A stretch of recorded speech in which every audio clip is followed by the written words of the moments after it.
เอาหินจะได้ถ้าเอาเล็กใส่เอาเล็กใช่เลยเอาหินจะเอาหินลงแล้วนี่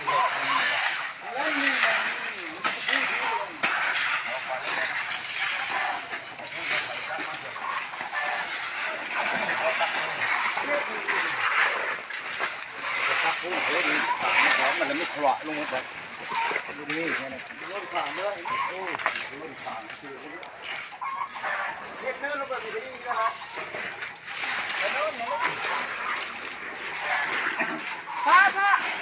โอ้ อันมือนี้เป็นได้มือนี้อันการเดินทางมือนี้เป็นได้มือนี้ ว่ามันจะเบิดได้ยังเบิดอันเดียวจะได้เงินนั่นแหละบาทนี่ลูกหลานที่นี่กันอยู่นี่ตายุงเทเขามาช่วยเหลือได้ดีได้จะได้เช้าสี่โตนเพื่อนมันฮอดฟันแง่นี่ห้อยสภาพดีนะคุณตำรวจสภาพโอ้ยเดี๋ยวเราตึงนะฮะก่อนบ่เอาพอบ่ก่อนเดี๋ยวได้บ้านเฮ้ยมาทอกหนึ่งก่อนตั้นน้ำตั้นสิขวาดีนะทอกนี่มานี่มาทอกอีกนี่ทอกนี่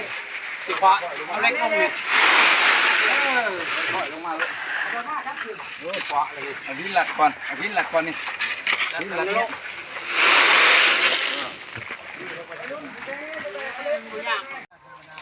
เริ่มถ่ายได้นี่ลูกไอ้น้องลูกหลานถ้าอยู่กรุงเทพไทยนี่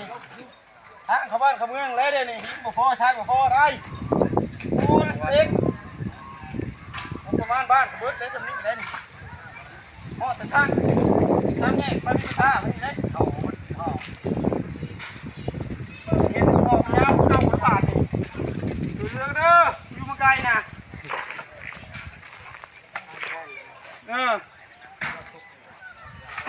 ทางบ้านแปลงเมืองเขาแล้วบริษัทวันอื่นดอกแต่มันสุดได้สิดีบ้านเขาเห็นเอาแล้วตัว450 บาทกับใครอยู่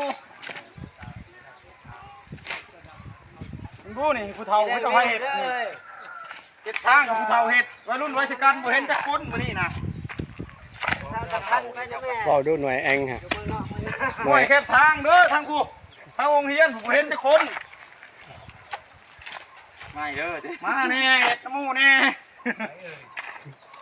พ่อสิพ่อโทรศัพท์ได้เดี๋ยวนี้แพร่ภาพสดได้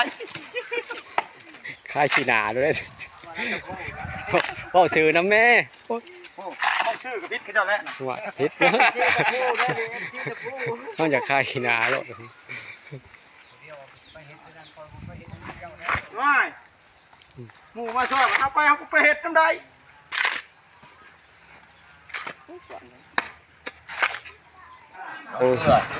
เบรกเที่ยงกลุ่ม